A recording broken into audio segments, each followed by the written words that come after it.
Good evening, everybody. Welcome to another Zoom meeting where we will discuss the Buddhist practices of charity, morality, and meditation. Everyone who is interested is welcome to join. If you have any question, you can come into the room. But if you don't have any question, you can watch live on YouTube or on Facebook. So we shall go to our first participant tonight, which is Billy from Indonesia. How's the earthquake? Oh, I don't know that there is an earthquake. I don't watch the news. You didn't feel anything? They said people in Jakarta could feel the shock. I see. I'm 3 hours away from Jakarta, so maybe. Okay, too far away. Yeah, too far away. Yeah. Okay, any question from you tonight? Yes, there are some questions from me tonight. I would like to ask, lately when I watch the body movement, I feel that I become the third party, like watching the avatar from the bird's eye view. And also when I move the body, I can feel that it is more like I'm operating a puppet. And then when taking care of the body, I feel that I'm taking care of a doll. So is that like how the wisdom arises as we develop mindfulness? Well, it depends on how you treat the body. If you still treat the body as being you or yourself, then it's no wisdom. You have to treat it as if it's somebody else's body, meaning you don't feel you have any reaction to anything that happens to the body. You have to look at this body like you look at my body. What happens to my body doesn't bother you, so it should be your body. What happens to your body shouldn't bother you either.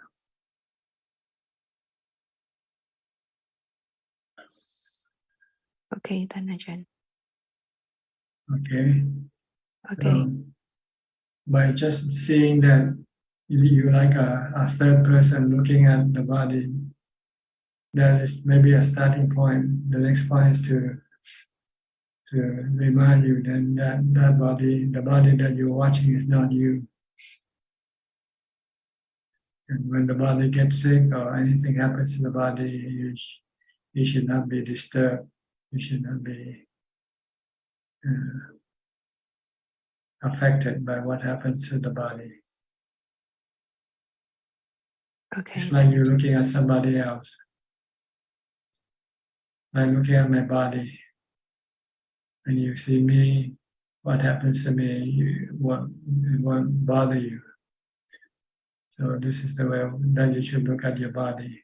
As if you're looking at somebody else's body, somebody you don't know. Okay. Okay, Ajahn.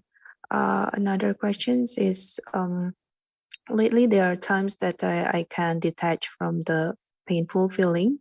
So it's like I can watch the pain, but I don't feel in pain. And no matter how intense the pain is, I don't suffer at all. It remains neutral. But there are times when I'm not calm enough, then the mind becomes agitated again when dealing with the pain. So you have to make it calm. You have to recite mantra to stop the mind from being agitated. Okay, so it is natural that it is on and off. I mean, sometimes I can deal with the pain, but other times. It means your equanimity is not yet continuous. Or your mindfulness is not continuous. because your equanimity is the result of your mindfulness. So when you feel affected by by the pain of the body, and you should then use a mantra or something to make the mind still, make the mind not reacting to the painful feeling of the body.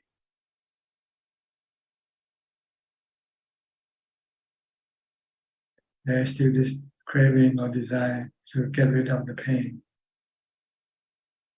So that's the cause. That's what causing you to have stress, agitation in your mind.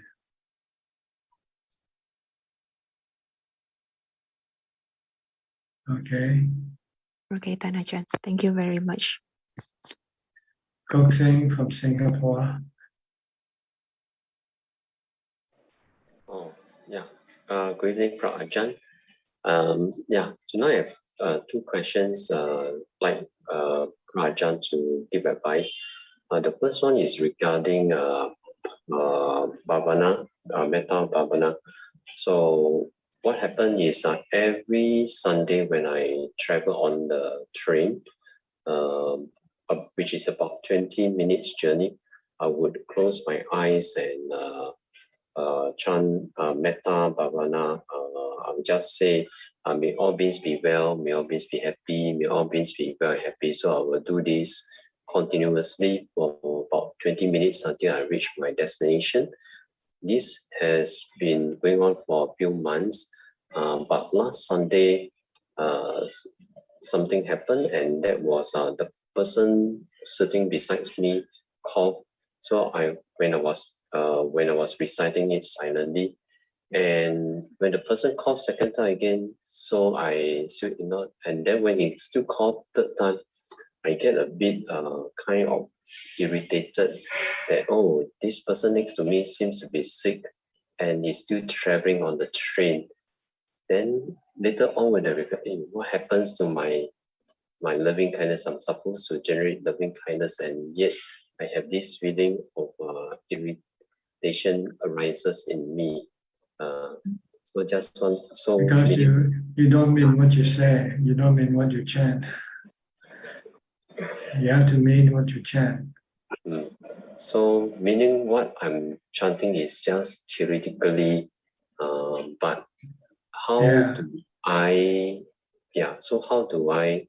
Well, you should wish the person well. Say, hope you feel better. Instead of getting angry at that person for disturbing your concentration, you should have compassion for that person.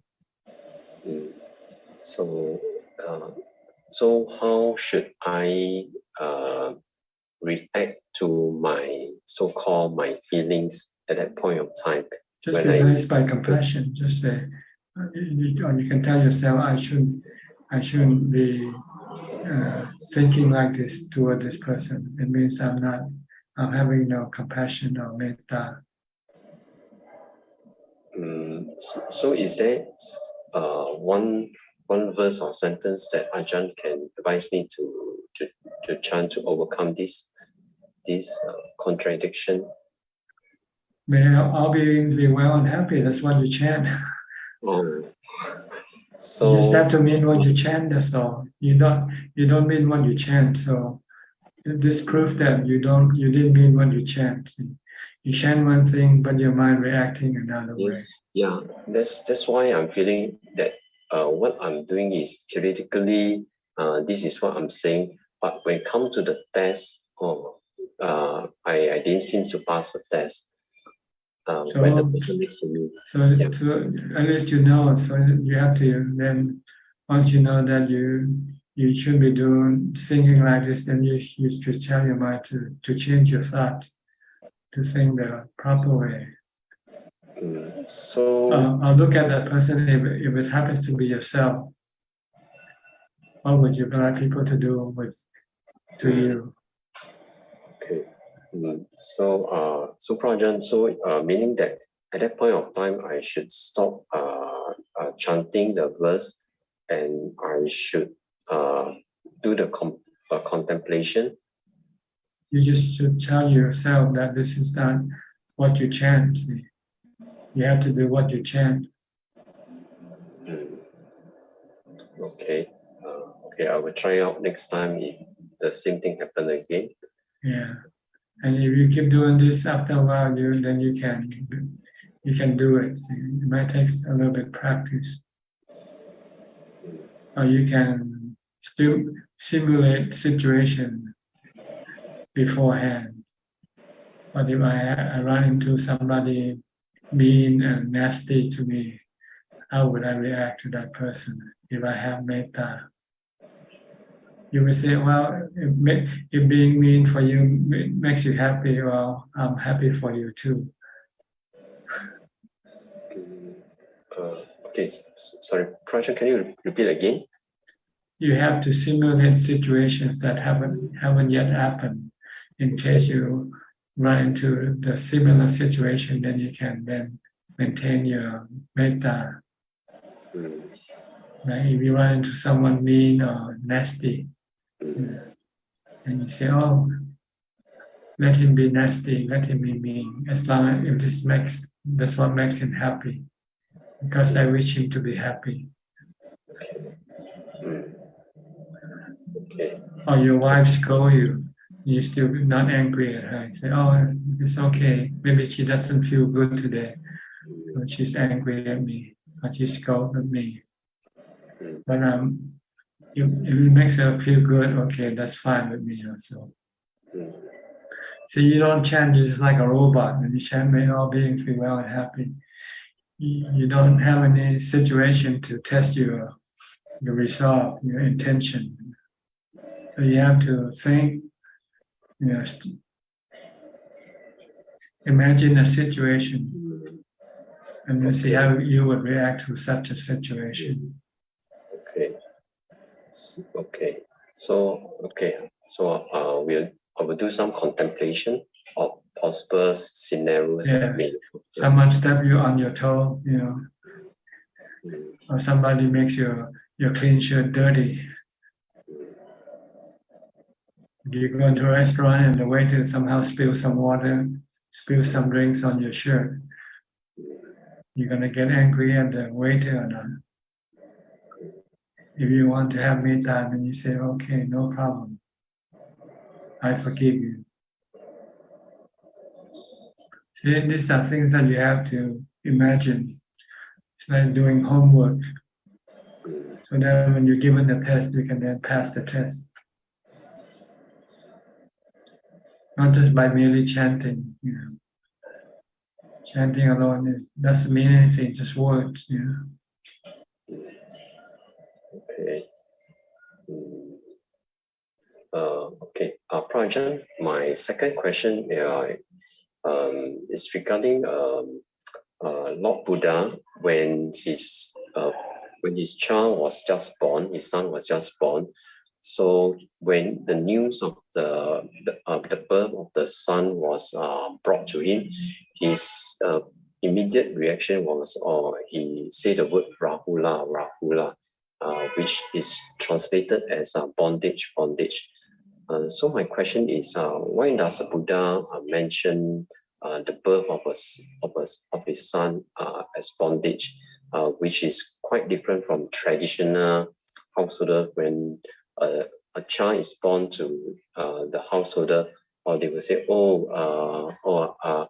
the household people congratulate him, "Oh, you are now a father, congratulations," and so on. But the Buddha reactions is very different from a traditional householder.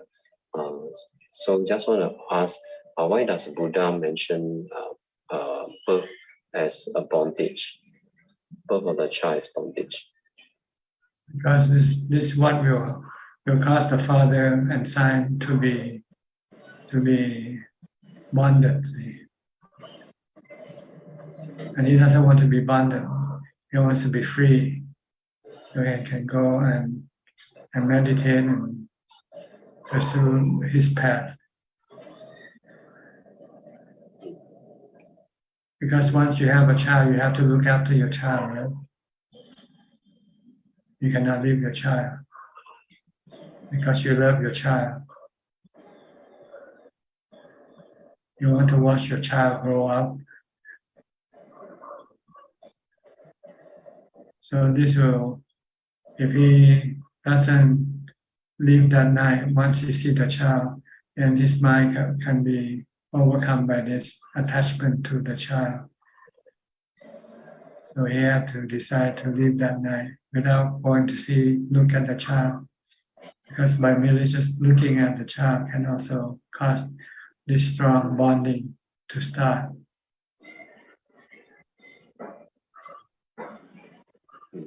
Okay, he's no ordinary householder.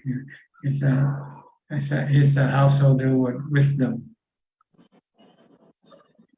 Oh, actually, when I reflect, Ajaan, you always advise us to leave our house and then go into monastic and so on. But most of us say that we are still not ready to do so. So is it because there is something that we are still, as a householder, we are still unable to let go at the moment compared with the Buddha? No, you don't have enough mindfulness and wisdom to see that house of a householder is a life of bondage. When you have mindfulness and wisdom, then you say, this is not the way to live. The way to live is to be free from all bondage.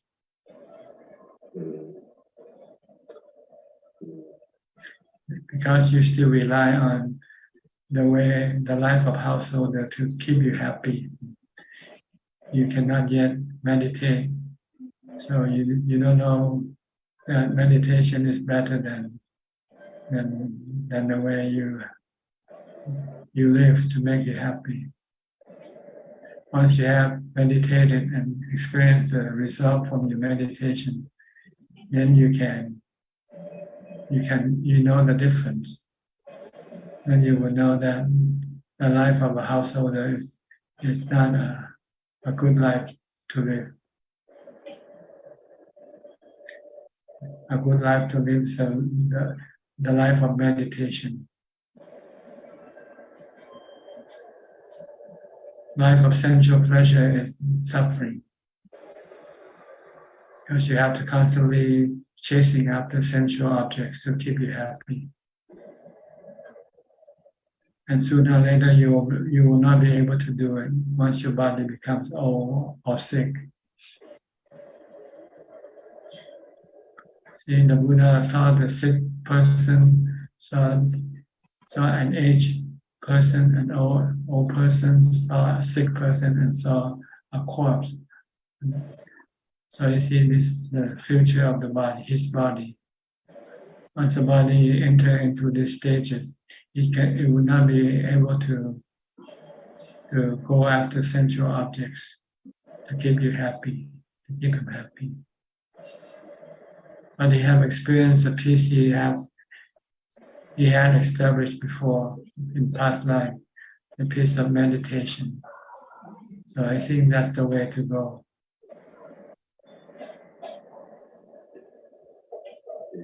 Because besides seeing an old person, a sick person, and a dead person, he also a monk. He saw a monk, and he realized that's the way one should live. If one wants to find peace and be free from stress and dukkha. If you don't see this yet, it means you don't have wisdom. You know you're gonna get old, get sick, and die, right? Yes. So what are you gonna do when this thing happened to you? You don't think, right? You see people committing suicide when they get old, when they get sick. It's what might happen to you, whether you like it or not. You might not think now, but when you're in a situation like that, like those people who kill themselves, they didn't want to kill themselves. But once they are put into a situation where they cannot find any happiness, they don't see any reason to live anymore.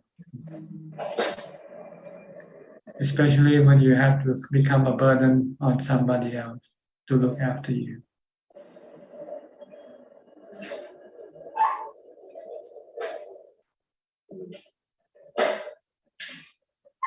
Okay, so this is what you have to contemplate the Buddha, contemplate aging, sickness, and death every day, as much as possible, as many times as possible. Being born, I'm subjected to aging, sickness, death, and separation.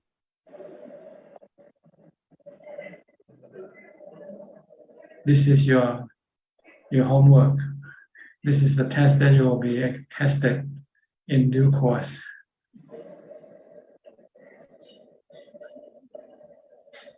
Okay. Do you have any option, anything to replace your bodily happiness, your sensual happiness or not? If you don't have another option, any backup, then you have nothing to live for anymore. Once you can no longer be happy using your body to keep you happy. And the only option to you is to die, to kill yourself.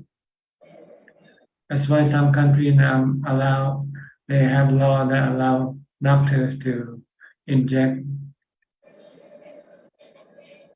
lethal medicine to not, I wouldn't say medicine. Medicine is supposed to heal.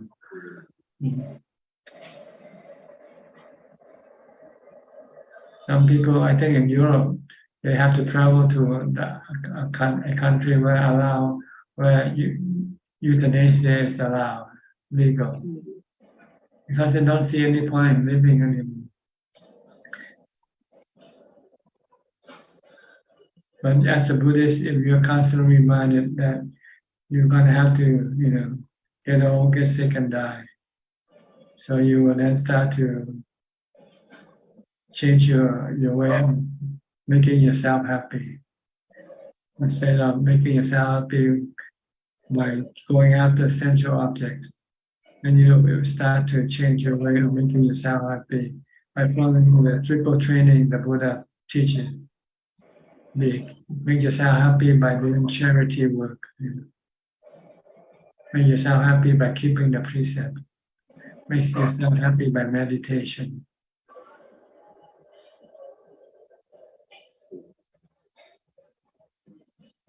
Okay. Yeah. Thank you, Ajaan. Okay. Next, Alvin from KL. How's your election? Evening, Ajaan. Still got no No prime government minister yet. No government yet.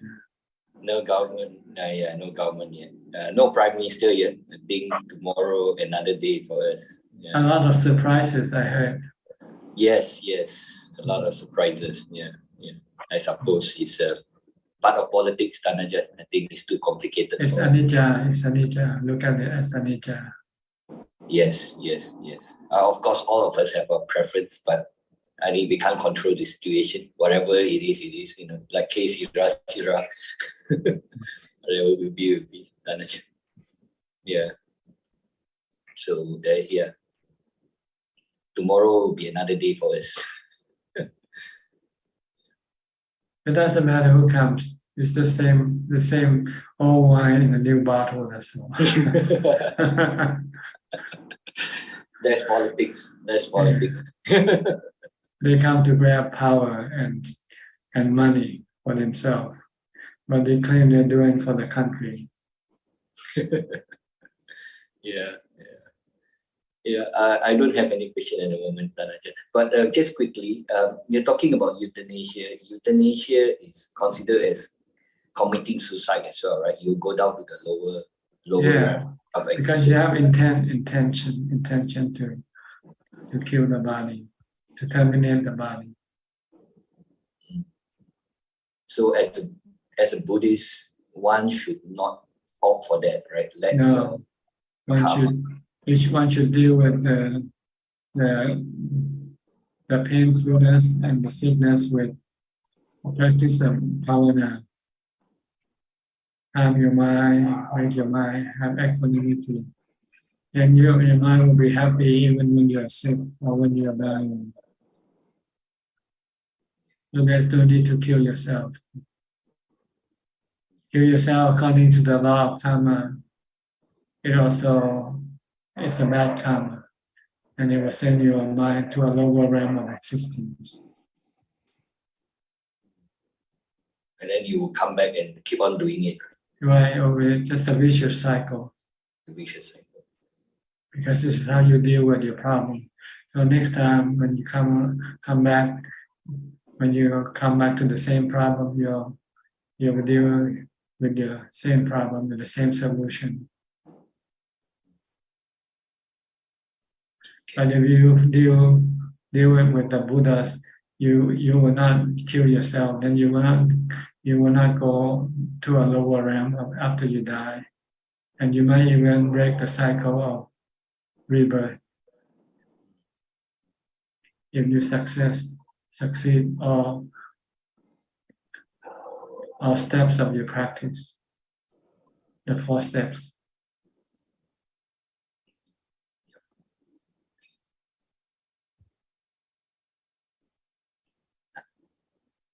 So try to practice now. Train yourself in meditation. Meditation for calm and meditation for wisdom. This will be the solution to your aging, sickness, and death problem. Suppose if you practice now with equanimity when you are on the verge of dying, when you're deathbed, you would probably be able to achieve equanimity as well, right? So you have to do it now. So once you know how to do it, and then you can do it all the time.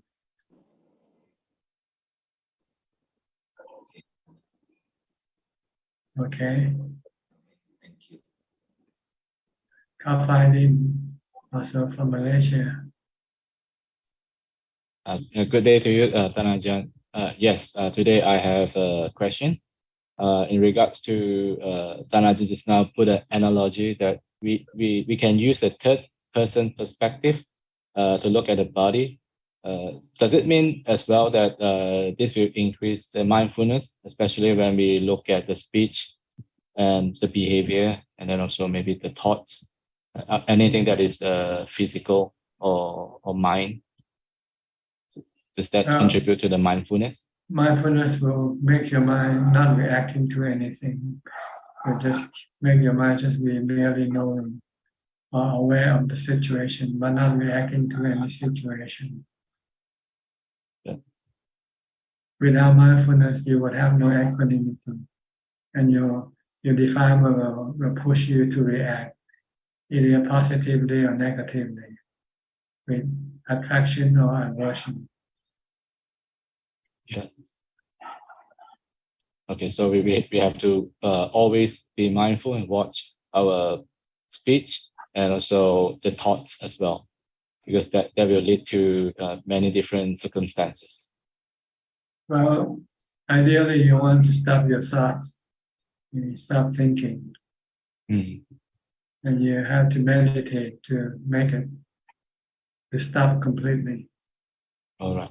If you're not meditating, if you're walking, doing things, your body, your mind still has to work. Your thought has to direct your movement, your body movement. Okay. So when you want to stop your thought, you have to be still. Your body has to be still, either standing or sitting. And then you use mindfulness to force it to stop. Not forcing it, but to divert it from thinking, force it to divert it to watching your breath or the mantra. All right. Yeah. Okay. Yeah. Noted on that. Okay. Okay. Thank you, Ajaan. Next, Philip. Good evening, from Ajaan. Malaysia. Good evening, Ajaan. Hope you're doing well. I don't have any questions tonight. Just glad to be listening in. Okay. Go to B. Ravin. Hi, good evening, Ajaan. I have a question just regarding my meditation. Sometimes when I meditate and I come out of calm, I tend to forget to do contemplation. So my question is it necessary to do contemplation every time we meditate, or it's okay to just focus on samatha meditation for now until we develop more mindfulness first? Yes, you can do either one. You can contemplate. Usually when you're not yet strong in your meditation, you want to continue with your mindfulness better until you become strong in your meditation. You can enter within 5 minutes and stay there for a long time, every time. And maybe you should then start to study the nature of things around you first, maybe things that you have, your possession, your people, that they are anicca, they are temporary. They will one day be gone. So that you have to make sure that you are not attached to them. So that you won't have any stress when things happen to them. Because this thing's gonna happen. You're gonna get old, get sick, you're gonna die. So once you contemplate this thing outside of yourself first. Once you can let go of everything outside of yourself, then you contemplate the next target is your body, your own self, your own body. That this body is also gonna get old, get sick, and die.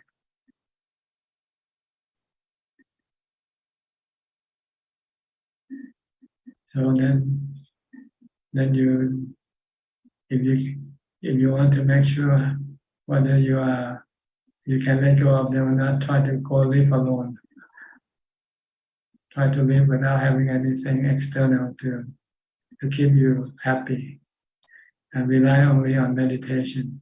Maybe go to a temple for a meditation retreat for 1 month or for 1 year or something, if you can, or forever.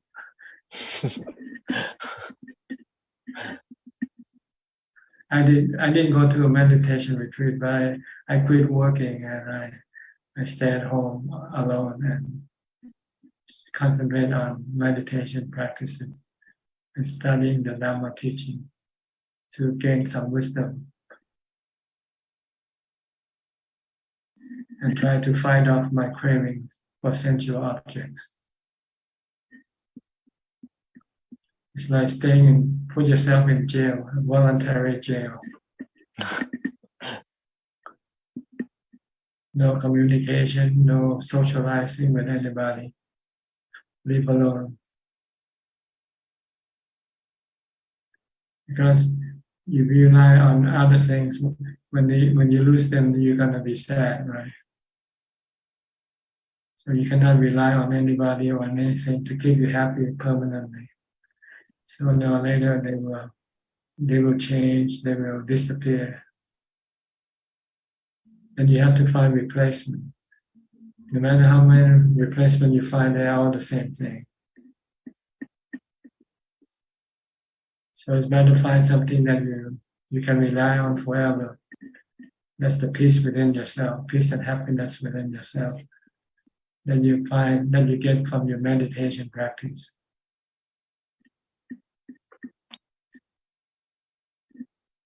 Okay, this is what you have to contemplate on the impermanent nature of everything that you possess. That you rely on to make you happy.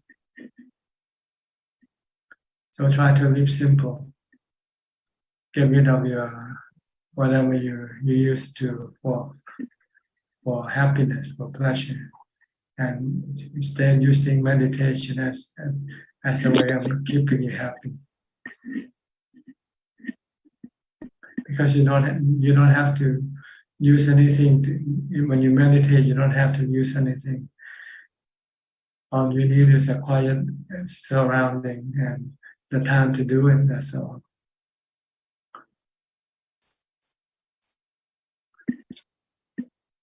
If you start to experience the peace and happiness from meditation, then you would want to have more time. Then you might have to consider changing jobs or quitting because you want more time for your meditation practice. But if you haven't yet experienced any peace and happiness from meditation, then there won't be any incentive for you.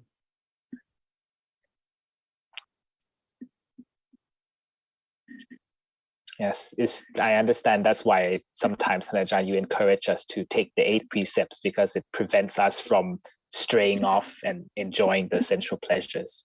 Well, normally for Buddhists, they should at least do it once a week. See, we have observance day that we call observance day. Every 7 days or so, on your day off from working, instead of going for entertainment, eating and dancing, singing or something, you should practice either at home or in a monastery. Keeping the precept means you cannot go after sensual pleasure. Yep. And then you would have free time to meditate. And the more time you spend on meditation, eventually you'll get result from your meditation. And then once you get it, then you will be greatly energized. And you will have that there's an incentive for you to meditate now, because you find that the result for meditation is better than anything that you have experienced before. Yes, because it doesn't rely on the body. It doesn't rely on anything. You don't need to have money. So when you don't have money, you don't have to use money, then you don't have to work. Yes. Or you only need very little money just to feed your body. That's all. But the big portion of your money is spent on entertainment, right? Keeping you happy by buying things, by different type of sensual objects. A new watch, a new car, a new pair of shoes, anything, just to make you happy. Temporarily, though. But they only give you briefly happiness. Yeah. Once you bought it, then it no longer mean anything to you anymore. Mm. You want to buy more just to get that feeling of happy.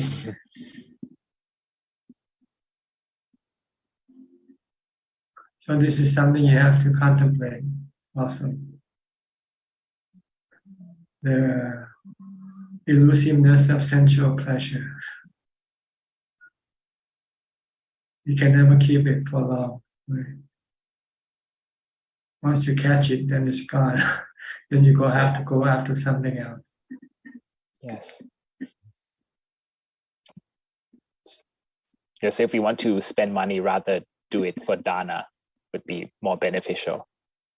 Yes, that makes you feel content, makes you feel good by seeing that you're helping someone, make their life better, make them happy.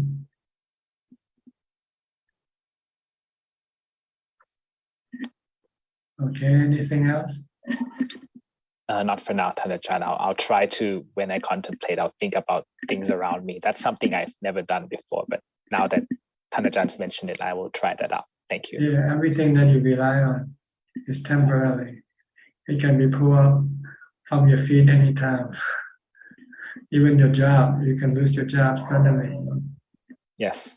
So you have to be constantly vigilant in thinking about the impermanence of everything that you rely on. Because you cannot truly rely on them. Yes. Okay. Yes. Thank you, Tanajan. Diana from Wales. Greetings, Tanajan. I do have a couple of things I wanted to ask you. They're more like ethical life things. If we know someone has told a lie, should we tell the person or not? How do we know when to mind our own business? And Well, I think the person knows that he or she is lying, right? So there's no point to tell them that. not the person that's lying, the person that they lied to. If it's a friend. Well, usually we would not do anything until maybe ask, if someone asks you and say, is this person telling the truth or not? And you know it's not telling the truth. But then you also have to think of the consequence if you say the truth. Because maybe the person who knows that you reveal the person's falsehood might not like you anymore, might get angry at you, or might even try to hurt you. So you have to weigh whether it's worth the money or not, worth saying it or not. Because you don't have to say anything. It's none of your business, really. Even if somebody asks you, you say, well, you have to find out yourself better, because what I know, what I see might not be true either.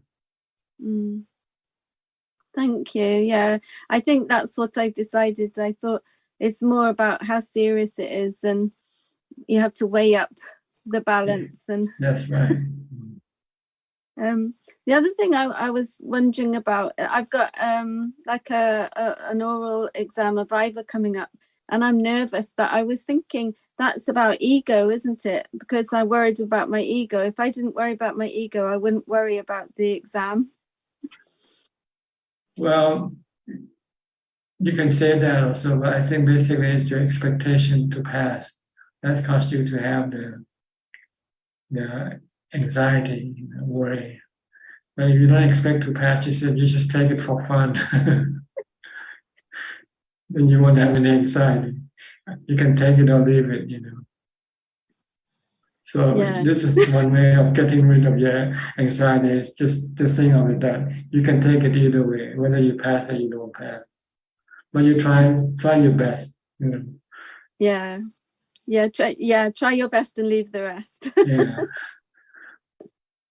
Okay. Thank you. All right. Is that all? Yeah. Okay.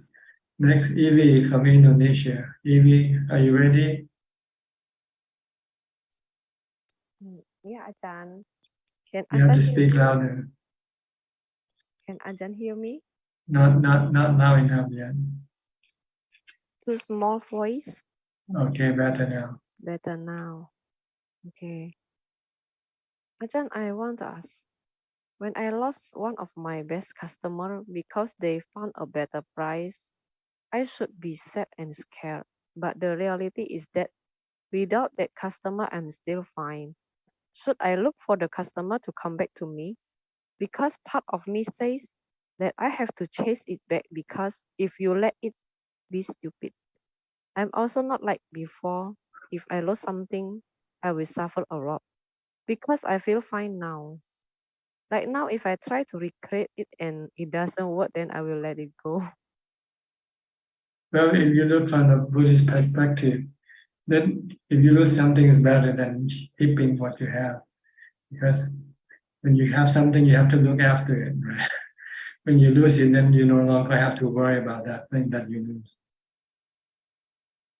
Yeah. So it depends on what you want. If you want the money from your customer, then you want to keep it. You have to go chase after your customer. But if you want peace of mind, you say, fine, if that customer don't come back anymore, then you don't have to worry about that person anymore. Yeah. So it depends on which perspective you want to stand on. If you stand on Buddhist if you stand on Buddhist perspective, you might lose your business. Then you can go and ordain as a bhikkhuni or a monk.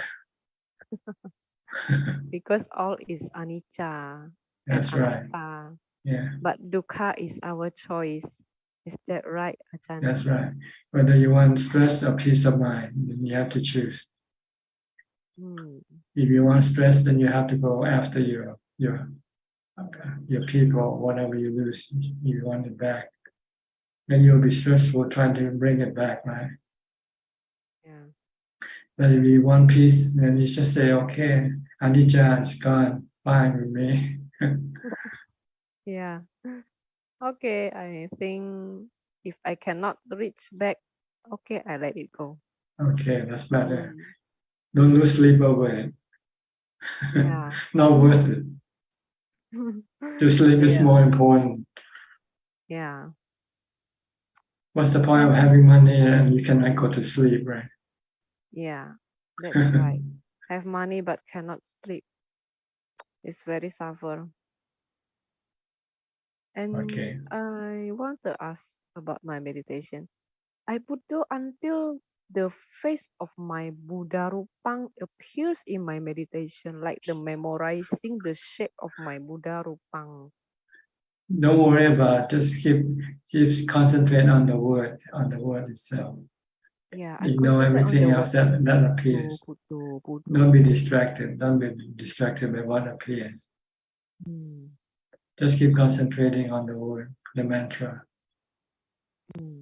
Okay, Ajahn, that's all. Thank you, Ajahn. Okay.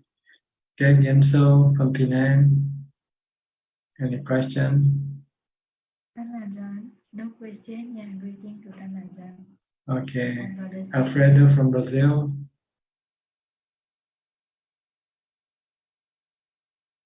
Good morning to Hi, you. Walter.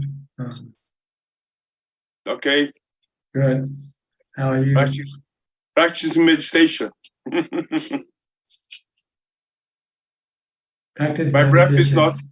not so good, but my mind is okay. Okay. You practice mindfulness all day, all the time also? Yes. Stop your mind from thinking. Yes. Just keep focusing on what you do. If you're not doing anything, then you can focus on your breathing. Yes. This way will keep your mind calm, peaceful, and happy. No stress. Yes. As soon as you start to think, you start creating stress. Yes. A calm life. Yes. Okay. Your health is okay? No. Not healthy. My breath is not not open. It's closed. Closing. You're breathing. Closed. Yes. Yeah. You're finding it hard to breathe, you mean? Yes, but bronchitis. Bronchitis. Yes. You have medication. Yes. I not my body, but That's I right. ask my mind. You are Ubeka. You should stay with Ubeka. Yes. I think in 1 week or 2 weeks I am good. Okay. You I should in my house. I live in near a club, and I have swimming. I swimming to breath. Exercise. Yes. Okay. 1,000 meters. Meters. Yes. 20 laps. Yes, 20 laps. It's good to breath. Yeah. And just look after your body as much as you can. But if you cannot, then you should just accept the truth and say that's all you could do for it. And don't don't be worried or don't be stressful.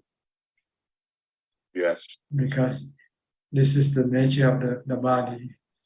One day it's not gonna respond to your help, your assistance, because it just want to break down. Yes. It's normal. Yeah. But you can keep your mind calm and peaceful. Yes. By understanding the nature of the body. Yes. A super samsara. Yeah. Besides, it's not you anyway. Your body is just your servant. You're the master. You're the one who tells the body what to do, right? Yes. You tell the body to get up, to walk, to sit, to eat, to do things. So you and the body are not the same person, two separate persons. You are the boss, and your body is the servant. Yes. In time, we say the mind is the boss, the body is the servant. Yes. Vedana is also part of the body. It's a good Vedana in my mind. Yeah, you feel good once you let go of your attachment to the body. Yes. Okay. Okay, but all right. Yeah. Yes. Brazil is very difficult moment. Politics. Politics very good. Very bad. Very bad. Very bad. It's all over the world like this. No, politics is bad, but we have to live with it. Yes. Okay. Next, Christine Koe from Malaysia. Good evening, Tanajan. I have no question. Enjoying your advice. Okay. Martha from Arizona. How are you? Hi, Ajaan. Tanajan. Good to see you again. So good to see you again. It's been a long time. How are you? Good. No better. Doesn't feel any better. I was going to just talk to you a little bit about what has happened. My husband and son almost died this spring. I think I was telling you earlier.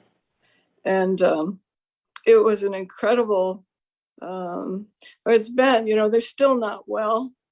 And so it's been a really wonderful experience in anatta. That's right. Yeah. And the realization that, even though you're close to them and you have a family, it doesn't really mean anything in the end because they can just disappear in a minute. That's right. Yeah. They are work of nature. We are all work of nature. Yeah. We come from nature and we go back to nature. Exactly. Yeah. And so I've been meditating on emptiness, essentially. And I was reading in Ajaan Mahabua's book about Ajahn Mun, that he, and then also about Ajahn Mahabua's own experience, that he was talking about 3 different types of emptiness. And yes. And recently I experienced a situation in which it seemed like a different level of emptiness that in which it seemed like the mind sunk lower than, or it went into something like a deeper cave, where it just, the mind was in and of itself. It didn't have an object in the same way that Ubeka has an object, which is the breath or, the emptiness itself. So could you explain a little bit more about the 3 levels of emptiness? Well, the first level is when the mind becomes temporarily detached from the body by mindfulness. When you watch your breath or you use a mantra, and when the mind suddenly stops thinking, it severs its connection with the body. So the mind is left alone in emptiness. But this is a temporary emptiness. You stay there for a while, and then eventually you have to come back and reconnect with your body. Then the next one is the emptiness that you get by using wisdom to disconnect or to eliminate your fetters. There are 10 fetters, but you don't do them all at the same time. So you do 4 stages of enlightenment. So this is also called emptiness. Each level of emptiness. They're not complete emptiness yet because there are still other fetters remain. Until you reach the highest, after you have got rid of all the fetters, the 10 fetters, then you reach Nibbana. Then that's a permanent emptiness, because supreme emptiness. Nibbana is the supreme or absolute emptiness, and it's the supreme or absolute happiness. So this is my interpretation of what he said about 3 levels of emptiness. I could be wrong, I don't know.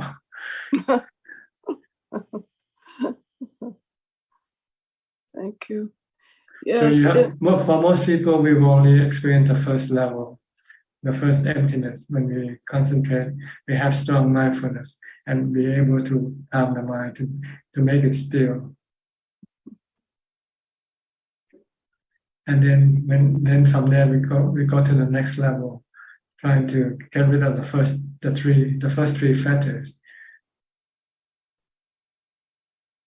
And once we can get rid of all of our attachment to the body, because they are anicca, dukkha, anatta. They are anatta, no self, nobody in the body. The body is just the composition of the 4 elements. And then they are temporarily, they form, and then eventually they will dissolve. Same way with the feelings that you get from the body. They are also temporarily, and you cannot force them or control them. Sometimes you have good feeling from the body, sometimes you have bad feeling from the body. But if you let go of your attachment, then you will not be affected by the feeling, no matter what type of feeling that appear. Then you more or less have let go of your attachment to the 5 khandha. This is one of the first 3 fetters. By seeing that attachment will cause you to have stress or dukkha. Then you see the 4 noble truths of your investigation of wisdom. Then you can get rid of the 2nd fetters of doubt in the Buddha, Dhamma, and Sangha, because you can truly see the working of the 4 noble truths, which is the Dhamma. Once you see the Dhamma, then you understand there must be a Buddha, because the Buddha is the one who discovered this Dhamma. And the one who can understand the 4 noble truths, see the Dhamma and the Buddha, is the Sangha, the noble disciple. And you also see that your happiness or your dukkha arise from your action of mind, body, and speech, not by your ritual things people do to make themselves happy. When people are sad or disturbed by something, they might perform some rituals, hoping that they will, get rid of the bad feelings. But that's not the way to do it. So you can understand the 3rd fetter, the doubt in the law of karma. This is how I interpret the Silappata Paramasa. You still not understand the law of nature. But once you practice, then you can see when your mind thinks, in the wrong way, you get bad, you get stressed. And the mind thinks in the right way, you don't get stressed. So this if you have any bad feeling, it's your mind thinking that's causing the stress or the good thing or the good feelings. So you don't have to go to do any rituals to get rid of your sad feelings or your bad feelings. It's your karma, your mental karma. And it's your mental karma that directs your speech and body karma. So as a Sotapanna, you will never break any precept, never do any bad karma from that point on. Because when you do bad karma, you're only hurting yourself. You're creating stress for your mind when you do bad karma. So your mind becomes empty of these three fetters. It no longer bother you anymore. Cannot cause you any stress. So this is what you have to keep on practicing. When you've got rid of the first three, then you have the next two to deal with. This is they call sexual desire or sensual desire, and the feeling of irritation, which is the result of your having sexual desire. When you have sexual desire, your mind tends to be irritated easily. So you need to develop a super to see that the body is not attractive, not good looking. Once you see that, then you can get rid of your sexual desire. Once you can get rid of your sexual desire, you also get rid of the irritation that accompanies the sexual desire. So you get rid of these two, and you will reach the third level. You will finish the third level. The second and third level are the same. The second level only achieve partial liberation from sexual desire. But that's because your contemplation of Asukha is not continuous yet. But once your contemplation or your perception of Asukha is always there, then there will be no room for sexual desire to come up. And you have reached the third level of enlightenment. Then you have the 5 remaining fetters to deal with to reach the highest level.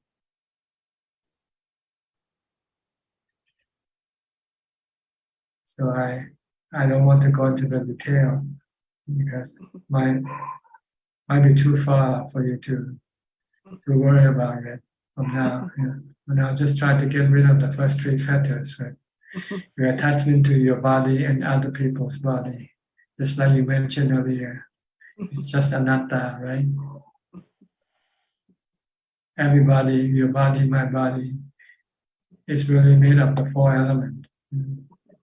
There's no self in the body, just the 4 elements that form and produce the 32 parts of the body: the hair, the nail, the teeth, the skin, the flesh, and so forth.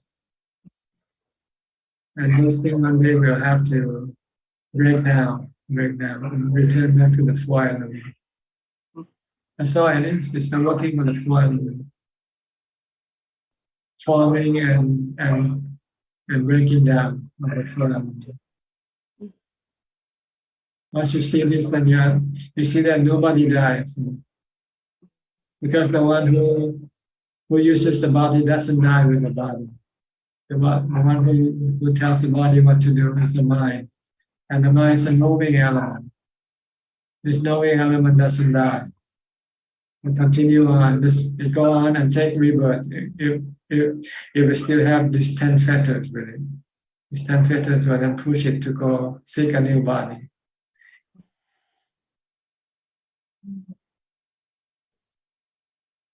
And you have continuous cycle of rebirth. Yeah. On the 3 cravings, if you still have the 3 cravings, these 3 cravings will push your mind to go look for a new body.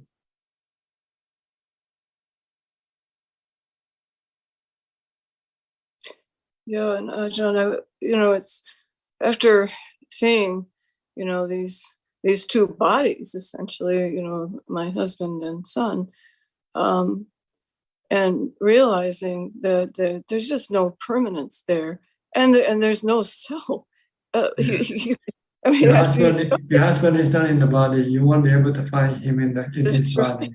It's in the mind. It's the mind. Yeah. I see them undergoing all of these medical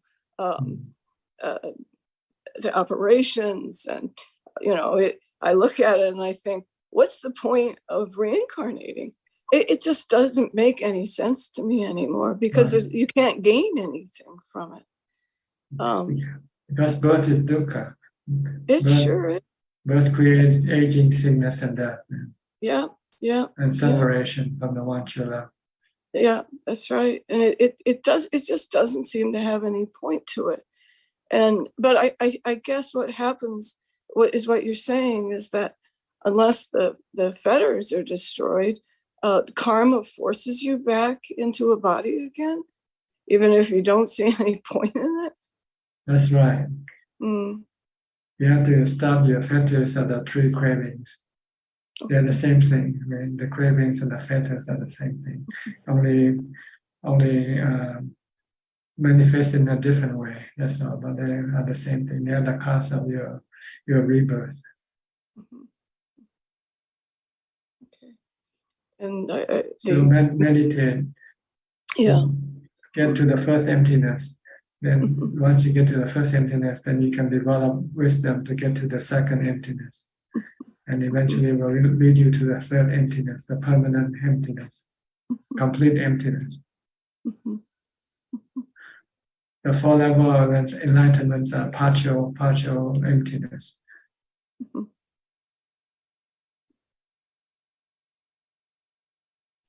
And the only refuge, we were talking about that the last time, really the only refuge you have is the Buddha, Dhamma, and Sangha. But getting free of the 10 fetters, that takes, that's really the only refuge, isn't it? Because then it's permanent. And that's something you have to do it yourself. The Buddha and the Dhamma and Sangha cannot do it for you. Yeah. They are only instructors. Yeah. You're the player. You have to do the hard work. They are coaches. The Buddha, Dhamma, Sangha are coaches. You're the players. So you have to do the hard work. You have to run. You have to exercise. You have to practice. Yeah, exactly. Yeah. You cannot be lazy if you want to be able to accomplish your goal. And no one can do it for you. The Buddha said, "Attahi atano natu." You are your own refuge. So it sounds like a little bit of a contradiction. We say we have to rely on the Buddha as our refuge. And then we also have to rely on ourselves as our own refuge. But the different type of refuge. The Buddha is the instruction refuge. You need the instruction because you don't know the way, how to get rid of your problem.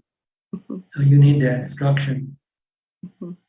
Once you get the instruction, then it's you have to do the work yourself to get rid of your problem.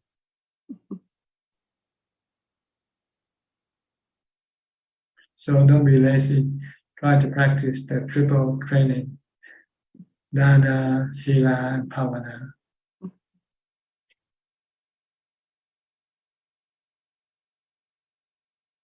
Okay. Is there anything else you'd like to say? Well, there was. It was an interesting thing that in Ajahn Mun's biography, it looked as though his mind, his chitta, was so active. It almost seemed as though it were overactive. And it reminded me of Ajahn Lee, that they both seem to have this type of mind that goes beyond the ordinary senses. That's right. But it seemed as though in some ways they could use it as a foundation for realization, but it didn't seem as though it was easy to control, and therefore it also became a hindrance. Is that right? Yes, because this psychic power doesn't contribute to the strength of the mind, the equanimity of the mind. Oh, it doesn't contribute. Yeah. You need the jhana. To the fourth jhana will give you the equanimity of the mind. If you leave the fourth jhana and enter into the psychic world and have this psychic powers, you don't have the equanimity to use when you have to confront your own cravings or your defilement. I see. See, for people who have psychic power, sometimes they fail when they meet their own defilement. They fail. They cannot win. Like the one who wants to kill the Buddha. See, the monk who wants to, I can't remember his name, Devadatta. Yeah. He had psychic power, but he had no equanimity. And his craving for glory pushed him to ask the Buddha for the permission to rule the Sangha after the Buddha. The Buddha said he could not do it. He wouldn't allow. So he get angry, got mad at the Buddha, and tried to kill the Buddha 3 times. Even though he had psychic power, this psychic power could not stop his anger or his delusion, his craving, his desire. But if you have equanimity, then even when you have desire, you know, oh, this is not good, this is craving. So you have to stop it, you know. Not allowing it to push you to go do or say things. And then when you don't get what you want, you get angry. You're creating another defilement. So if you haven't yet become enlightened, you should not get involved with your psychic power. Should you have the ability to do so? Because they can become a hindrance, they can become a distraction, and even cause you to lose the path. Like Devadatta. Like Devadatta. Okay. But after you become enlightened, then you can use your psychic gift to help, to teach people. Like you can teach the Deva, the spiritual beings. The way the Buddha and Ajahn. Or you can read the mind of your students and then give them the proper instruction. Yeah. I think Ajahn Lee did that to some extent. And Ajahn Mansu. Yeah. Okay. Okay. Thank you, Ajahn. All right. I hope everything is going well for you, for your husband and your son. Yeah, thank you, Ajahn. You know, because of meditation, it's just really not been any drama. Just, you know, dealing with bodies breaking down. Everything is normal. Yeah. Nothing is abnormal. No, not really. Getting sick is not abnormal. If your mind is calm, you look at it, everything is normal. Yeah, yeah. Ordinary. The Buddha said everything is ordinary. Yes, yeah, that's exactly right. Yeah. The body is just the body, and it gets sick and dies. And sick and dies. Yeah, and sometimes it's young and sick and dies. Yeah. Yeah. Yeah. But thank we you. just So have to accept it, then there will be no stress on our part, on the mind. Yeah. If we cannot accept it, then we are creating stress, sadness. Yeah, it's just not worth it, honestly. Yeah. Because you don't change anything, right?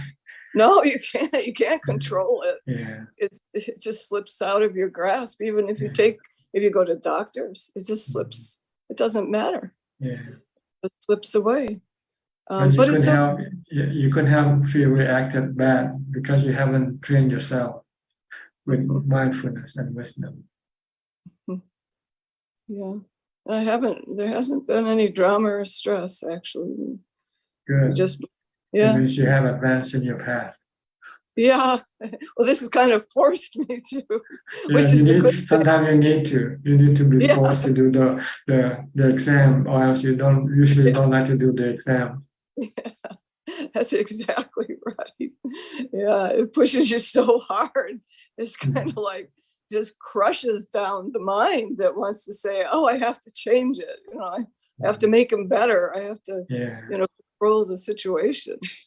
You just can't. So if you can, it will be only temporarily.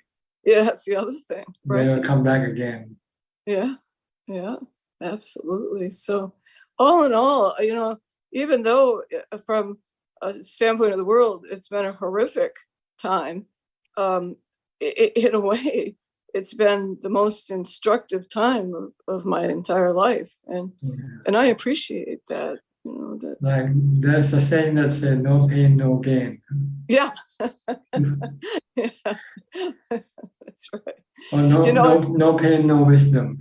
Yeah, that's for sure. In a way, I've been thinking about that in a way there's no gain if there's no pain, but there's no pain if there's no gain. In the sense that if you don't gain any of the fetters, then you wouldn't have any pain.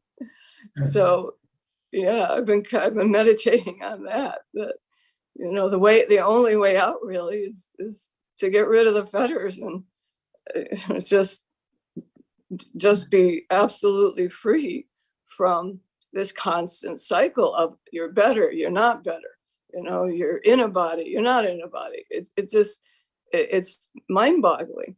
Because that's another thing. While we were in the hospitals, we've been in hospitals constantly. People are dying all the time. You hear it over the loudspeaker that, they're announcing another death. And, I look around and it's like a garage for bodies. The hospital is. The whole world is a graveyard for bodies. It is.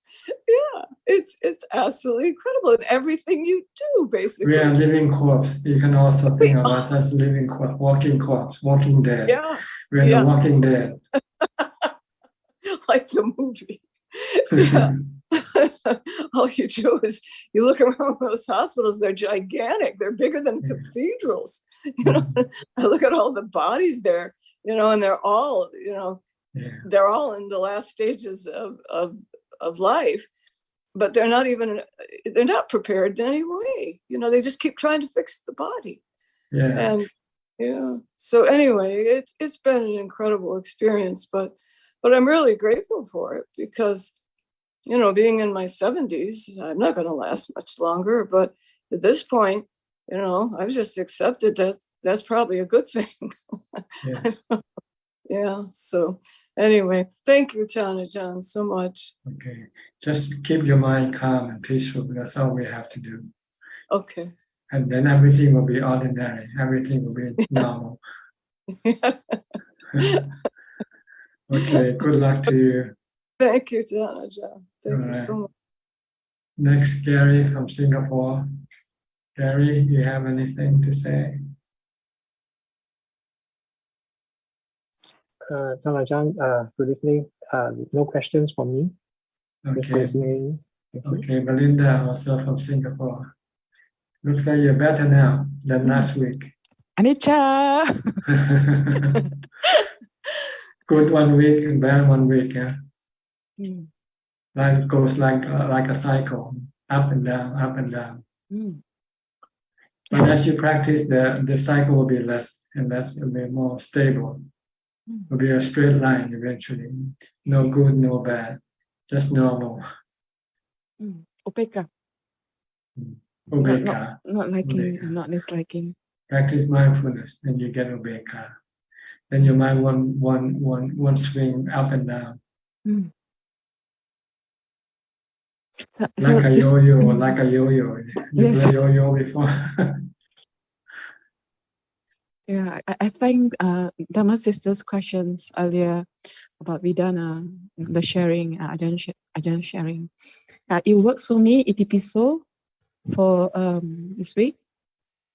But the mind is also very sensitive to external stimulation, like people talk to me a little bit, and there's strong kilesa word, irritability that will come up. So I want to ask Ajaan, the question like Vedana, we translate as feeling. there is also a translation as sensation. So did Ajahn just say when we say Vedana is only coming from the body, it is present from the body, it's not real emotion, right? Or is it emotion? It is two levels here. We're talking the physical one first. We have to deal with the physical one first before Sensation. we can get to the sensation of the body. Good sensation, bad sensation, painful feeling or not painful feeling, because they are more common. Although the mind also has this feeling, good or bad feeling in the mind, mental feelings also. But we want to deal with the physical one first. Because it's much more harder to deal with the mental ones if you could not deal with the physical one yet. So as I listen to the Dhamma talk earlier, like Ajahn just talked, and while listening to Ajahn just now, I have very strong sensation on the chest level, very tight, unpleasant sensation. So I practiced chanting. The mind was calm, and I started to change my perception because I was pushed by mental proliferation, mental karma, and then it kept going back to the past. I wanting to amplify the past, the sense of kilesa, I suffer. Then as I come down with the mind, come down with chanting, and then I saw that there's a brighter side where I changed my perception, change it to gratitude. And I feel better. So, but still, like now, I feel like the sensation is on the body. So when Ajahn, I'm at this point, I'm confused. Like, when should I apply what? Is Ajahn say the sensation on the body is very strong sometimes, or like how do we gauge when we should switch to chanting, or is it really have to be atahi ataho? I have to test it myself. Well, see, your mind reacted to your sensation by either by attraction or by aversion. With good sensation, you have attraction. You want more. You create stress by wanting more good sensation, or you want your good sensation to last longer.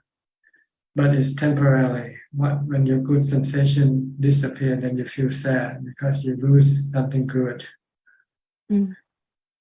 So the goal is not to go after good sensation or to deny or to get rid of your bad sensation, because you cannot do it, because it's the work of nature. This sensation is like the work of nature, like the rain and the wind. They come and go as they like.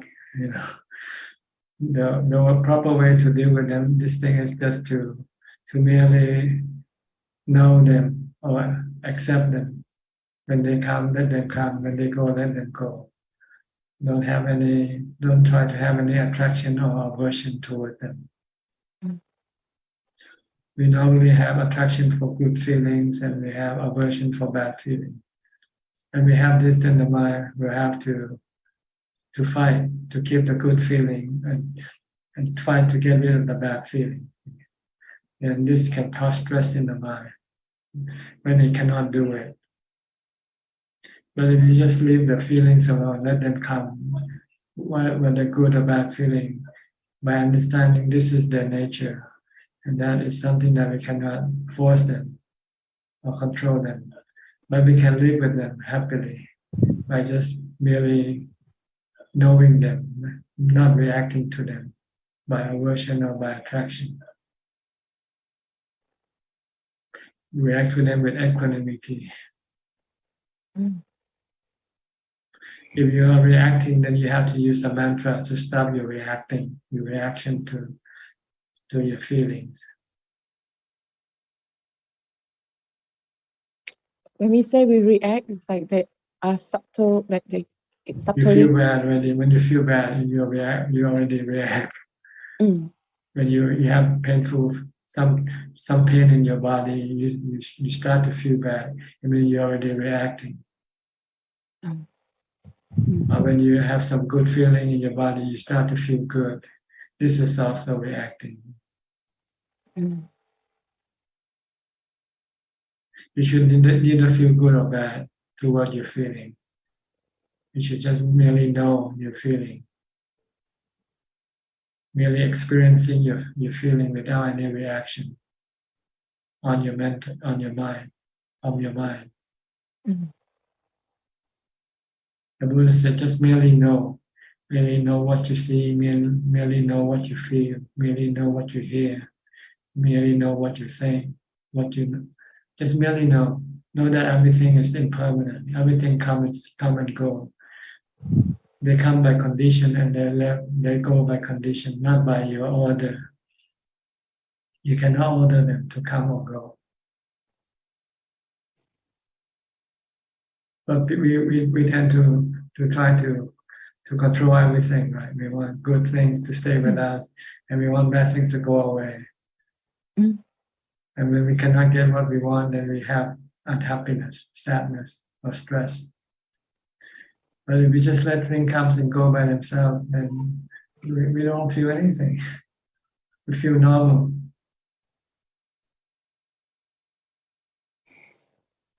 When we have a lot of unpleasant sensation or pleasant sensation, we should just remain calm and just accept it. Is it wise to better to go to seclusion so that I watch and not get stimulated by the environment? Well, if you can seclude yourself, yes, better. But sometimes if you cannot, then you just have to step up. Yeah, just deal with it right there and then by using mindfulness or mantra. And just ignore things that happen. Don't react to them. By concentrating on your mantra to keep your mind calm and not reacting. Or chanting, if you like chanting, you use chanting. If you like reciting the mantra, you recite the mantra. If you cannot remain still, then you have to use mindfulness to make it still. Or you can use wisdom to teach you that you cannot react to things, because by reacting you are causing stress to build up in your mind.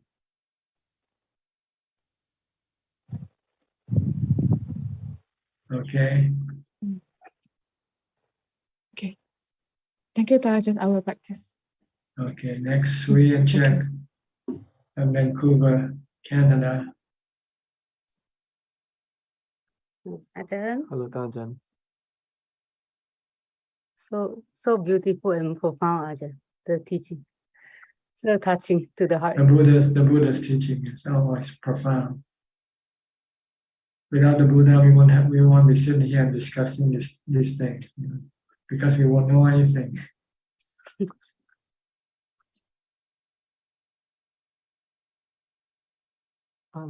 Ajahn, is there any relationship between neutral feeling and upekkha?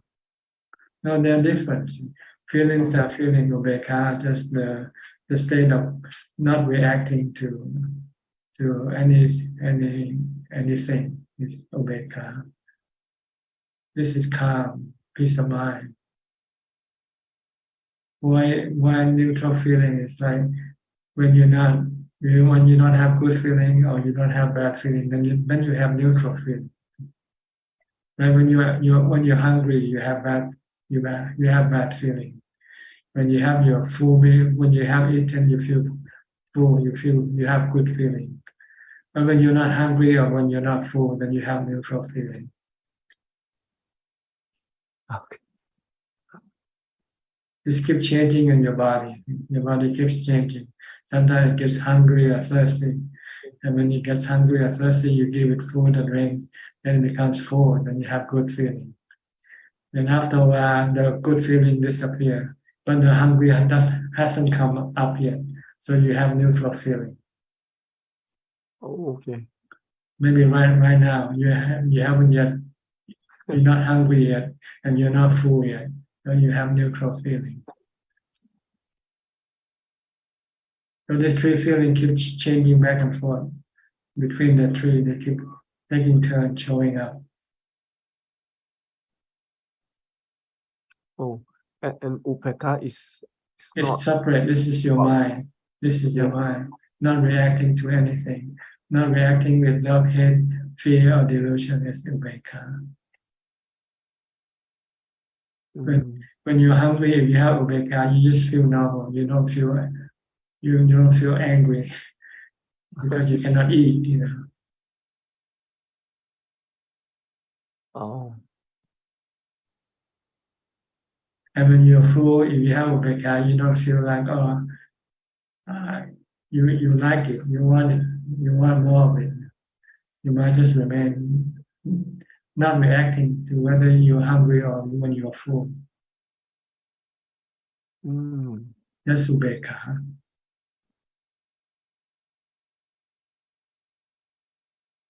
So upekkha is kind of like we have wisdom, has a wisdom Well, element. two levels of upekkha. First, by mindfulness. Use mindfulness to stop your mind from thinking to make it become still. Then you have upekkha. You get into jhana. And then when you come out of jhana, you want to make this upekkha permanent, then you have to use wisdom to get rid of your craving.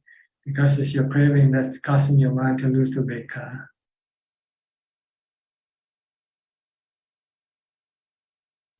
Yeah.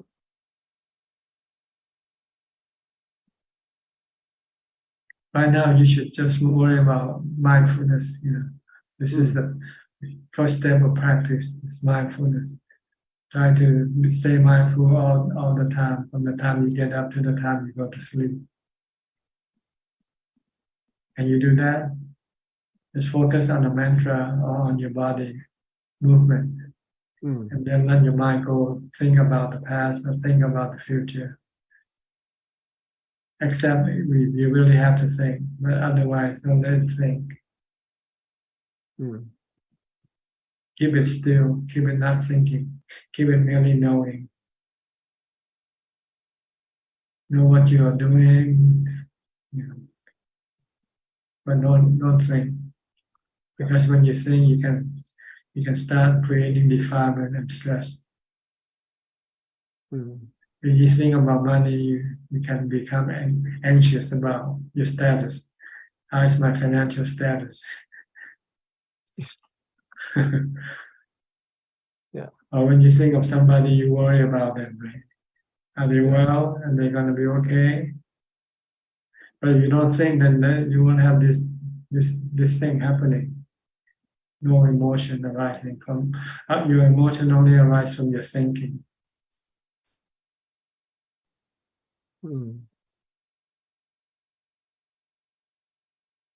So, Ajahn, I think I really just need to have faith, like that we can control the sankhara, the thinking, that we can control. You can control part of the time, but not all the time.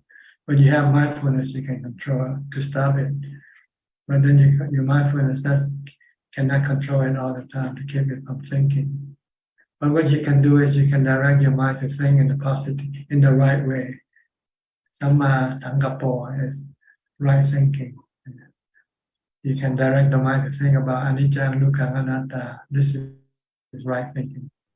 Not thinking about making money, not thinking about living forever. This is delusion. You don't want to let your mind think in that direction. Once you think in the right direction, then you're not creating any stress. See, the Buddha, after his enlightenment, he still think, but he think in the right direction. That's all. Oh, okay. He doesn't think about going back to his palace anymore, for instance. Because he see it as dukkha. He's not going to go back to dukkha.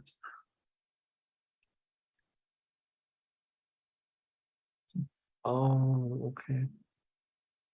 So that's why Buddha is all like right thought. So change to right thought come after right view. You have to you have to have right view. You have to see that life is suffering. Life is stress. Born, birth, aging, sickness, and death is stress. But you don't want to take rebirth.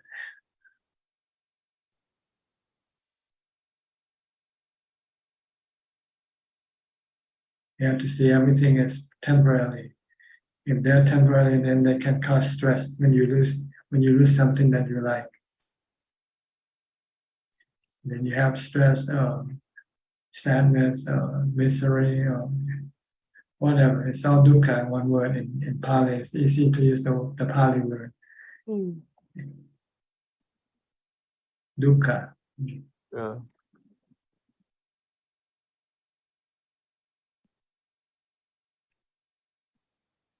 So come back to mindfulness. When you have mindfulness, you can stop dukkha. You can stop thinking. Because the thinking is the one that's creating dukkha for you. Then you teach it to think in a way that will not cause dukkha. Yeah. First, you don't know how to. First, you cannot control your thought yet, so you have to stop it. Once you know how to stop it, then the next step you can then direct it to go think in the right way.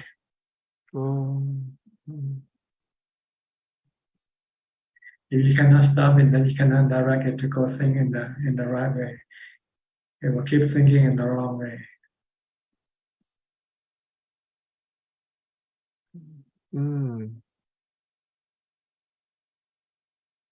So mindfulness is very important practice. The Buddha said it's the most important practice.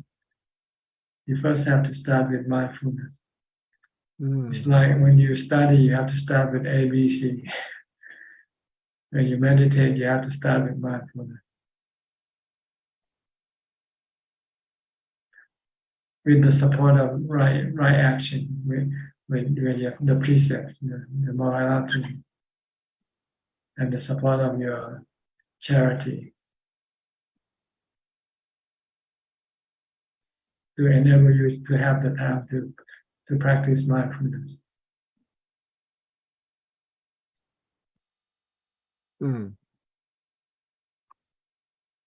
So if you can give the precept today, then you will have time to practice mindfulness, because you cannot watch the World Cup or watch the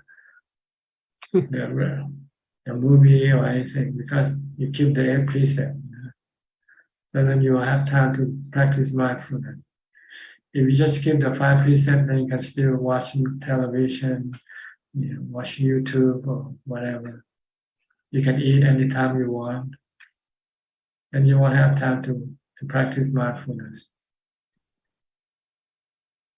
and meditation.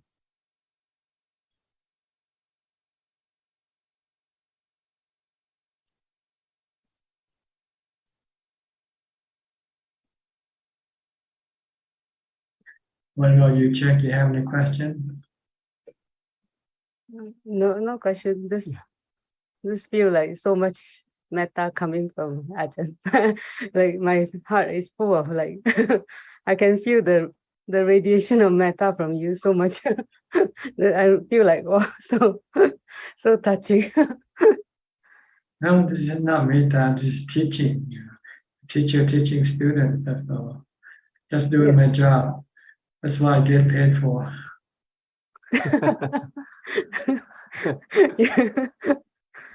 You already got the salary, Ajahn. Full salary. You don't need pay anymore. Lifetime salary. Ajahn got the lifetime. I can work or not work and still get paid.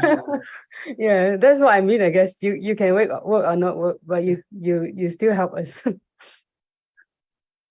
So that's metta to me. Okay. Thank you. Let me go to Somchai. He's from Pennsylvania. Lake Erie.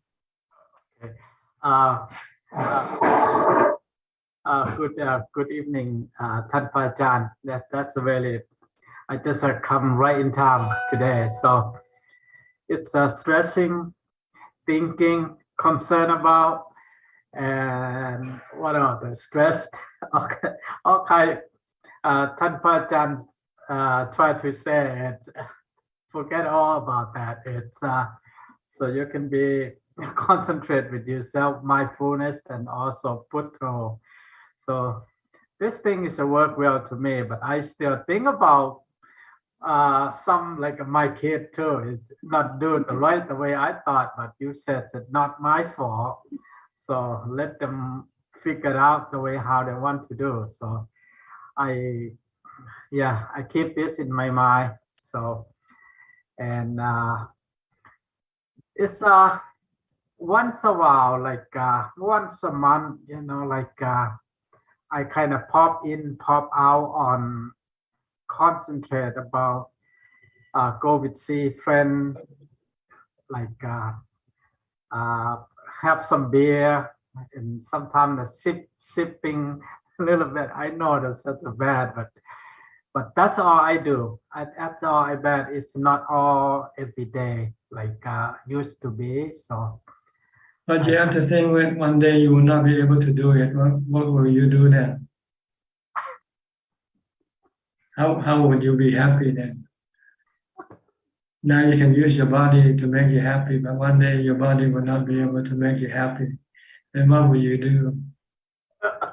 Okay, you correct. You're right. Okay. Well, I'm not complain anymore then. Like, okay, everything you say, I gotta observe it. Just a kind of. You should switch to meditation rather than go drinking with your friend, because you can meditate regardless of what your condition of your body is. I saw somebody else do that, like but all right, and it's not much. I kind of be all right for so far for this almost this year. So far I listen up and on. Sometimes I have busy because time to be retired, but because I study about this kind of job for so long, so I thought I don't want to throw them out immediately. So that's what I little bit play with that. Sooner or later you're gonna have to throw it out because they won't let you work anymore. Yes, sir. Okay, that's all right. Thank you for giving me a little bit better feeling. It's better. It's a snow in Pennsylvania, across in Buffalo. About how about that? 2.5. 6 feet of snow, something. Almost about this. So I fight with that, but I keep fighting with that, and I thinking about what's Ajaan Suchart taught about this. Hey, don't be streaming because you live with it. So all right. What can you do with nature, right? Everything is nature, work of nature. Yes, that's correct. A lot. Anatta, everything is anatta, the Buddha said. Okay. So I feel a lot better. Okay. It's a lot better. Thank you so much. All right, thanks for coming in. Let me go to Facebook now, I think, for more questions, if we have any. Yes, there is one question from Facebook,ท่านอาจารย์. The questions from Tek Ting Loon. Hello, Pante. How do I practice the Noble Eightfold Path correctly? It is easy to read about it, but when it comes to applying it in real life, it is tough. How can I sharpen my mind to always stay on the path? Thank you. Well, the Noble Eightfold Path is divided into 3 steps. The first step is keeping the precept. So you have to start keeping the 5 precepts first. Once you can keep the 5 precepts, then you can move up to the 8th precept. And at the same time, then you can also practice meditation or samadhi, mindfulness meditation. And then after you achieve mindfulness meditation, then you can practice wisdom contemplation. So this is thing that you can can work at your own pace, at your own ability. So keeping the precept is easier than meditating. And meditating is, for mindfulness, is easier than using wisdom. So this is what you should do. You should go from the easy part to the harder part. Let's try to keep the precept, the 5 precepts. Once you can keep the 5 precepts, then try the 8 precepts. Maybe once a week first. And then after that, if you can keep once a week, you want mind to keep more, maybe 2 days a week. The other 5 days you keep the 5 precepts. The other 2 days you keep the 8 precepts. The 8 precept is more for days when you don't have to work, because it's for meditator. The 8 precepts are for meditators. When you want to meditate full time, then you have to practice keep the 8 precepts. But if you just practice meditation part time, then you might not need to give the 8 precepts. Because if you only practice 15 minutes a day or half an hour a day, then you probably don't need to keep the 8 precepts. But this is what you have to push yourself to do it. No one can push yourself but yourself. And the way to make yourself energetic about practice is to think of the result that you can get from practice. And the result is peace of mind and free from stress. This will be a good incentive for you to do the practice. Okay, only one question tonight, huh? Yes, only one. Okay, we have a little bit more time left. If anybody else would like to ask some more questions, you're welcome. Just raise your hand and unmute your microphone. Okay, Belinda from Singapore. When the chitta, when the mind, the perception, sanya, the vidana, and mental sankhara, when these 3 are not in line, meaning like the sanya maybe want to think good, but the sankhara and vidana wanting to go unpleasant, but the perception trying to change. So when these 3, they're in conflicting positions. At that point, do I just go back to chanting? I should just go back to the breath or a focal point? They're not in conflict. They work in a team. The Vedana, Sanya, Sankhara, they work as a team, but they can go one way or the other.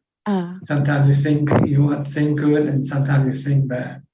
So if you think bad, then you should stop that thinking by using chanting or reciting a mantra to stop it. And chanting is good thinking. Chanting or reciting mantra is considered good thinking. It helps temporarily calm the mind. It can temporarily stop the bad thinking. But in order to stop the bad thinking permanently, you have to use wisdom to teach you the consequence of bad thinking. Bad thinking creates stress. Good thinking destroys stress, create peace. So eventually, if you have wisdom, then you would not want to think bad anymore. You only want to think good, or not thinking. So Tanajan, I recently I was saying that there's extreme emotion of hatred. That's the consequence of your bad thinking. Yes, and also if I feel it like it's also coming from karma, mental karma, and so bodily karma, everything interaction very quick. So there are store memories and whatever that. But so I think about because when the bad karma possess the mind, I keep thinking of negative past. Then there's a sense of there's an ego, there's an I wanting to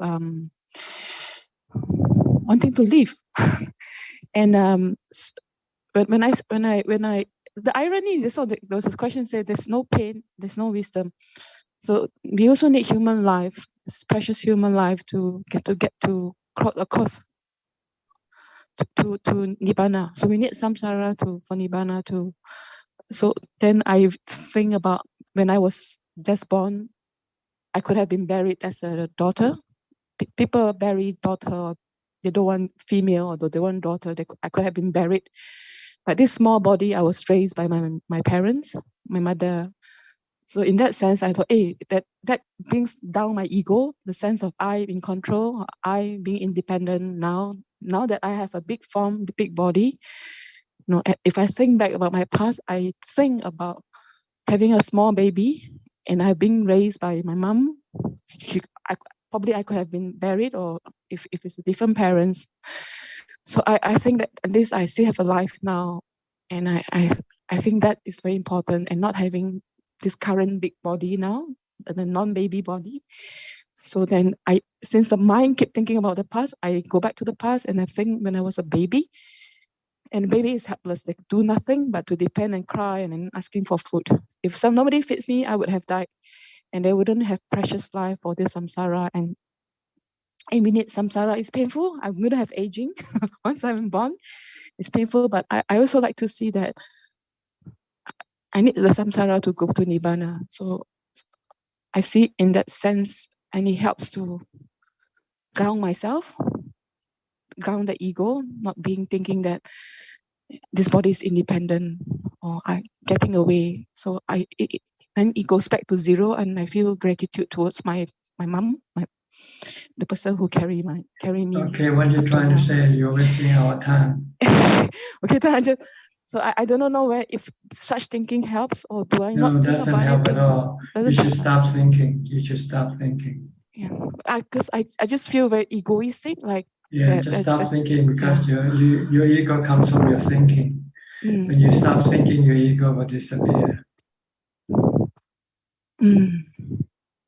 It's very conflicting. You're just running in circle, thinking in circle. You can sit like this and think like this all day long, and never comes to a conclusion, because the conclusion is to stop thinking. Okay. Even we go back to past life and all that, doesn't help. It's just come back. No, Yes, you just have to come back. Waste of your time. Thank you, Ajahn. Thank you, Ajahn. Yeah. Stop thinking. Yeah. So to counter that wanting to be alive, stop thinking. No, when you stop thinking, then you discover peace and happiness. And this is what you want to protect. This is what you want to maintain. And you don't worry about anything else. Just by just using mindfulness and wisdom to protect and maintain this peace and calm that you have. Everything else is inconsequential. They're not important. Your past, your future, or whatever, they're not important. What's important is to protect or maintain this peace of mind that you have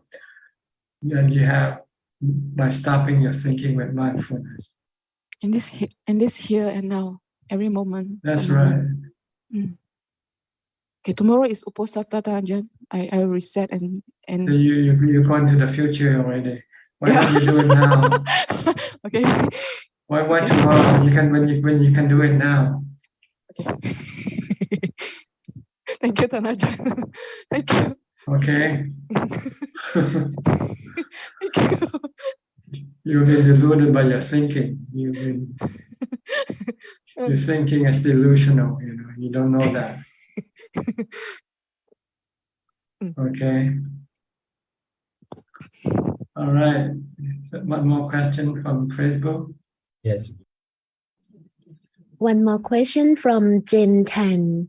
Ajahn, what should we do when knowing that we are in stress, but just chanting it releases our stress? Is this correct? From Singapore, thank you. Yes, by chanting or by reciting a mantra to stop your mind from thinking, because your thinking is the one that is creating the stress. So when you can stop the thinking, replace it with chanting or reciting a mantra, and then the stress will disappear temporarily, but not permanently. When you stop chanting or reciting, and when you come back to saying, you might create a new stress again. So in order to stop creating stress permanently, you have to find the cause of your stress. And the Buddha said the cause of your stress are your cravings. Craving for sensual pleasure, craving for being, and craving for not being. Okay. Sulan, you just came in. Hello, Ajahn. Actually, I got in, I think around 9 p.m. class. Yeah, it's just that in between, I on and off my camera. Okay, you have any question? We only have a few minutes left. Yeah, like, how can I overcome my tiredness and have more energy? It depends on what you mean by what kind of tiredness, mental tiredness or physical tiredness. I think like physical, I think both. You work too much and you have to rest more, work less. You have to have the balance between working and resting. Oh, okay. Sometimes you overwork because of your desire. You're craving to make more money. Or you work too hard, and it causes you to have tiredness. The Buddha said you have to find the middle way in everything that you do. Not too much and not too little. Okay. Not too much, not too little. Yeah. Anything is too much is not good. Anything too little is not good either. Eating too much is not good. Eating too little is not good either for the body. Everything that's a balance. The Buddha called the middle way. Oh, yeah. I feel like I keep swaying to the extreme. That's right, because of your defilement, your craving, your greed. Yeah, it feels like it that sometimes like when the defilements like take control of the mind, then it feels like the mind also You go into extreme when you are possessed by your defilement. yeah, and it's really bad feeling.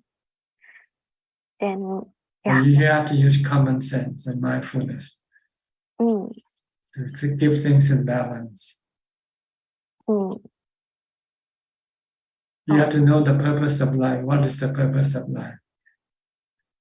The purpose of life is not to be rich or to live forever. The purpose of life is to have peace of mind.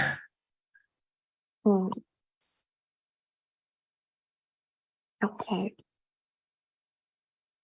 Because if you want to be rich, you can work so hard. And once you are rich, you still don't feel you are rich. You want to be more rich. You want to be richer. Then you will overwork yourself to death. Yeah, that's true. You should use the peace of mind as your goal of life. And then you won't have to work too much. But you have to do a lot of practice.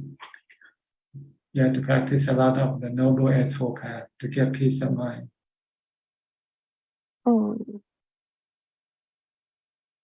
The more you practice, the more peace of mind you will get. Okay. Okay. I think I've been like always in the wrong direction, like wanting to do more, to be more productive. Yeah. Yeah, you should be more productive in your meditation practice. Yes. Not other things. Other thing cannot make your mind peaceful. They can even make your mind more stressful. Okay.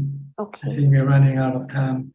Let me just say hello to Wesley. Wesley just came in. You have any question to the last person? No question, Ajahn. Thank you, Ajahn. Okay. Well, then I think this is about it for tonight. Thank you very much for your participation. I hope this meeting is beneficial to you and help you advance in your practice. In the meantime, please stay safe, stay mindful, and keep on practicing. And if all goes well, I'll see you again at the same time next week. Thank you and goodbye. สาธุเจ้าค่ะสาธุอาจารย์ Thank you everyone. Thank you everyone. Good night. Good night. Good night everyone. Good night everyone. Good night สมชายสมชายมีอะไรจะคุยกับคุณบอยไหมคะ Thank you คุณสมชายมีอะไรจะคุยกับคุณบอยไหมคะ สวัสดีครับคุณบอยงั้นเดี๋ยวรอสักครู่คุณสมชายอย่าเพิ่งออกนะคะเดี๋ยวรอสักครู่เนาะเดี๋ยวรอสักครู่นะคะเดี๋ยวให้คุณบอยรายงานพระอาจารย์ก่อนนะคะคุณสมชายอย่าเพิ่งออกเนาะโอเคโอเคค่ะ Thank you